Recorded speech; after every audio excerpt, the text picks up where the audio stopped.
I'm a liar. Hey, chocolate man. So guys, a couple years back, I made a cost of living budget video, whatever you want to call it, breaking down all my costs here in Thailand. I've redone the numbers. What I told you guys wasn't the facts, wasn't all true, wasn't accurate. Things have changed a little bit. The $3,000 budget is a lie. First things first, I got a new place. I'm digging a little deeper in my pockets. Definitely more expensive, but let's just go take a look and see if it's worth it. Okay, here's my balcony, huge balcony. Let's go in here. Living room, yeah, a little messier, don't worry about it, don't worry about it.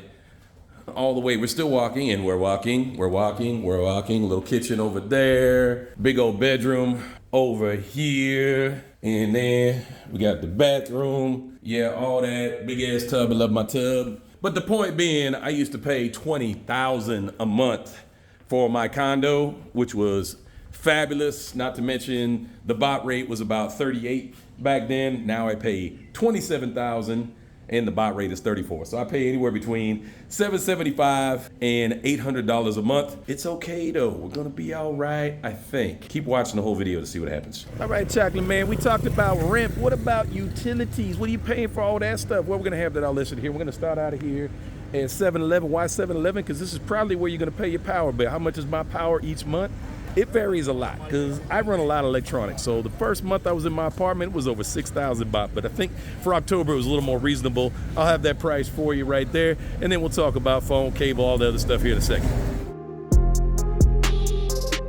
What's it gonna cost me for phone service? Me, I pay $1,200 a month. Yes, that's a lot. That is a lot for a phone bill. If you don't use a lot of data, you don't need to pay $1,200. There's a lot cheaper options. What are you doing, prepaid or postpaid plans? They have so many options that are well within anybody's budget. So you're gonna be paying anywhere between $10 and $30, $40 a month, just like me. Or I'll put my exact plan and the price I pay in the video.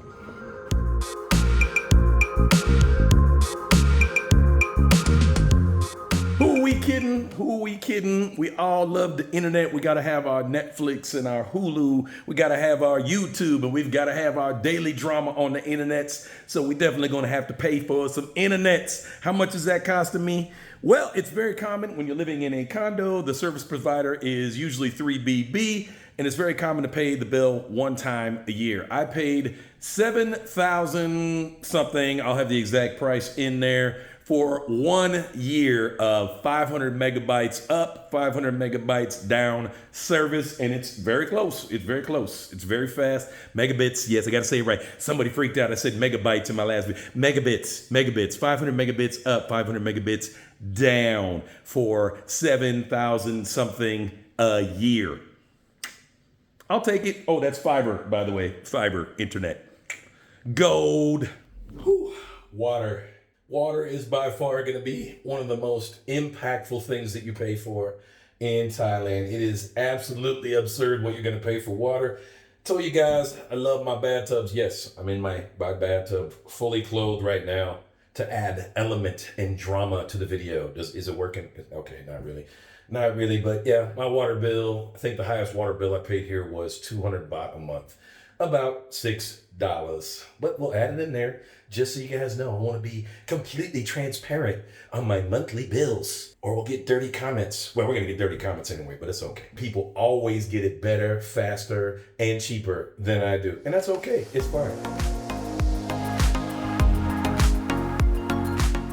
That's something I forgot to include in my last video. Laundry service. A lot of buildings have a washer and you can air dry your clothes, but if your building doesn't, you're probably gonna have that as another monthly expense. A lot of places do it by the kilo, so maybe 30 baht a kilo, something along that line, 30 to 50 baht a kilo for laundry. Most of you guys are gonna have about 4 or 5 kilos. If you guys didn't know, a kilo is 2.2 pounds for those Googling the conversion right now. Yeah, figure $20, $30 a month to get your laundry done. And that is a wash and fold service. They do an awesome job. I kind of miss doing my laundry. I'm just too lazy to pack it up in a bag and take it somewhere. So I do it myself, but yeah, they definitely do a much better job in the shops. Something to consider. They also, another thing is springing up here real big in Pattaya and probably elsewhere in Thailand is self-service laundromats, just like you have in the States where you go in and wash your own clothes in their machines. Up to you. That's an option. If you're trying to save every last little dime, that's definitely going to be the cheapest option.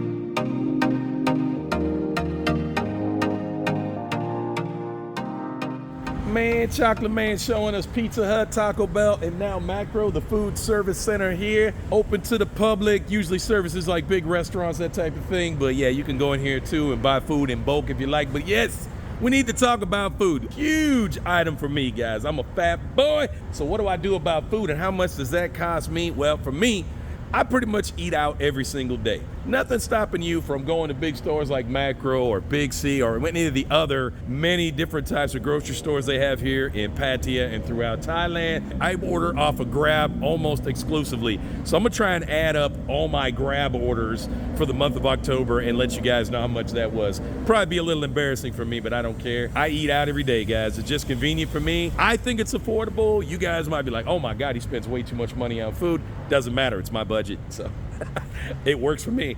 I can handle it, but yes, you can save a ton of money if you want to cook for yourself or eat Thai food, eat on the economy, eat in the markets, eat street food. There's a million ways to skin that cat. If you want to save money on food, I just don't care. I like to eat what I like. I know, here goes the fat boy. Hey, you better, yeah, health is wealth. You're too fat, you better go on. Yeah, whatever, I don't care. Those totals coming up, guys, should be somewhere on the screen here. Something else to keep in mind in Thailand is how much you're spending on food.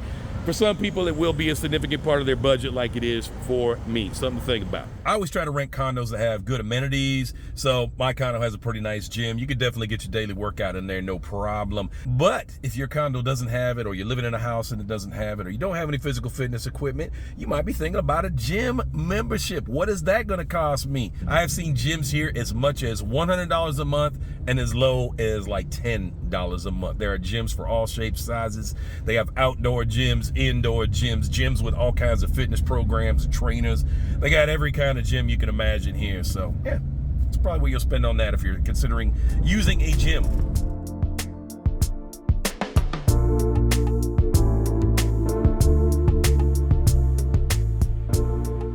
All right, guys, I'd be remiss if I did not include medical expenses, just like I did in my previous video. We should definitely talk about it. I think that's something that a lot of people don't think about. Like, hey, I'm just gonna get here, retire, live here, chill out, and nothing's ever bad gonna happen to me. I'm never gonna end up in a hospital. That's just the way our minds kind of work sometimes. Definitely something you should consider for your budget or what are your monthly expenses or whatnot. Am I gonna get insurance? Am I gonna pay out of pocket? Me, I pay most things out of pocket. However, I do have coverage as far as TRICARE, which is a sort of a military affiliated insurance, as well as VA coverage for my service-connected disabilities. Should I have insurance that's specific for Thailand?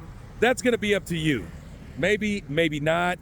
There is a company out here called Pacific Cross that does offer many different kinds of insurance, as well as other insurance companies, but Pacific Cross is like the most common one. They have a package especially for expats, which includes, to some degree, pre-existing conditions, which is not the norm here in Thailand. Usually, pre-existing conditions are all excluded in the insurance here, but now they have that new program for expats. I'll try to put some additional information in this video about it. I have been pretty lucky since I've been here in Thailand. Pretty much I paid out of pocket for almost all my medical procedures, except for my service-connected stuff, which I was able to get reimbursed by the VA. Out of pocket, in 6 years, I've spent maybe $2,000, maybe $3,000 total. That's just luck though, guys. That's just luck. I would consider insurance. Transportation, my friends, you're gonna need it here in Thailand, but what type of transportation and what's it gonna cost me? So many different options here. Of course, the most common ones being a car and a motorbike. Should I own? Should I rent? Should I even mess with having either one? Should I drive in Thailand? All questions you're gonna have to answer for yourself. But for me, I own my car. I paid about $10,000 for it. I do have a video on the whole car buying process. If you guys want to check that out, I'll try to link that down below. I also previously owned a motorbike. I paid about $2,500 for a brand new Aerox 155. Again, up to you guys. I bought it from the dealer. They took care of everything, did registration, did insurance for the first year, super basic. Transportation in Thailand is really not that big a deal. It really just matters on how private you want to be, how much you want to spend. Do you mind riding on buses? Do you prefer private cars? all these expenses can vary greatly. I did decide to rent a motorbike that's costing me $3,000 about a month, so I'll include that in my fuel calculations, and I will try to give you a solid estimate of how much I spent on fuel in October. That'll be coming up here shortly on screen. I only drive my car a few times a week, so my car doesn't take a lot of gas. I drive my motorbike more. I definitely put more gas on my motorbike than I do my car. Okay, we've got the totals for my transportation for the month of October. Let's keep it moving. I just want to add this to my budget video. Car insurance for Stormy, Stormtrooper. How much does that cost a year for first class full coverage insurance? 9,600 baht. McAllen Insurance Broker is the preferred dealer for me, but they don't just do auto insurance. Of course, they do all kinds of insurance. I'm probably gonna have to go in here and talk to them about health insurance at some point for me and my mom once I get my mom here. But yeah, come check them out, McAllen. I'll have their link down below if you want to check them out. Let's go over all the numbers again. We'll add everything up. We'll give you guys some totals. You can take a look at it, see what you think, see if it would be comparable to what you'd be living at. What's up, guys? Future me here, filming this long after most of this video was made. But let's go over these numbers, shall we? I'm putting it up on the screen here so you can see I got very specific on this one, a lot more specific than I did on my last video. This is much more real life. This is based on my October 2024 expenses. When I went traveling with my friend, we went from Pattaya to Hua Hin to Surat Thani to Koh Samui, back to Phuket, and then back home. Had a lot more expenses in this month than I would on an average month, which makes this expenses video a little more interesting. Let's take a look and see what we did. Here's what happened in October. 27,000 for rent, 30,000 baht in ATM withdrawals. Definitely not my norm. That's what happens when I go out and party and have a good time and travel and enjoy myself. I take money out. Grab food, I spent $416 on Grab, which works out to 14,466. Hotels, I spent 11,115 baht on hotels, or $319. This is all computed at around 34 baht, 34 Thai baht. I dropped a whole 749 baht on Bolt. Woo, big money, about $22 on Bolt. Bolt is usually really affordable. Most rides are only gonna be a couple dollars. So that was actually a lot of Bolt rides. Power, 3,182 for power in October. That was awesome. My water bill was only 182 because I was only here about half the month. Fuel, 5,500 baht on fuel. We took my car and we drove all the way to the south of Thailand. Insurance, that worked out to about 800 baht per month. My motorbike rental is 3,000 baht per month. Phone, 1285.61. Internet, 625. I'm adding in all this extra stuff that you guys didn't see before to give you a more realistic picture of what my actual monthly costs are. So YouTube was 183 baht, Netflix 325 baht. My Google One that gives me 2 terabytes of space in the cloud is $100 a year, 833, so about 289 baht a month. PlayStation Network, I'm not a big gamer. I don't play my PS5 that month, but it was worth it to have the monthly subscription because I get free games and whatnot. Works out to about 90 baht a month is what I'm paying for that. Google Fi, I highly recommend Google Fi because it gives me a US number that I can use for 2-factor authentication, for calling home. Not to mention Google Fi pretty much works anywhere in the world, giving you data, phone calls, and text. So not a bad deal, but I pay for the basic plan, which is about $25 a month or 852 baht per month. And now for the grand total of what I spent in October, 99,651.97 baht. And that translates to about $2,866. What?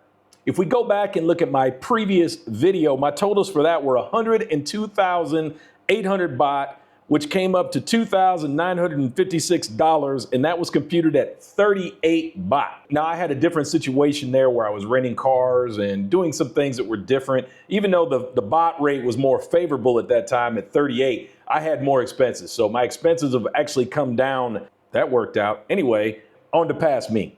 At the end of the day, though, the reality is, even with entertainment costs, the have-to things like paying your rent, utilities, or a mortgage or whatever, at the end of the day, the reality is most of us still aren't going to get to that $3,000 number. And that's just the facts.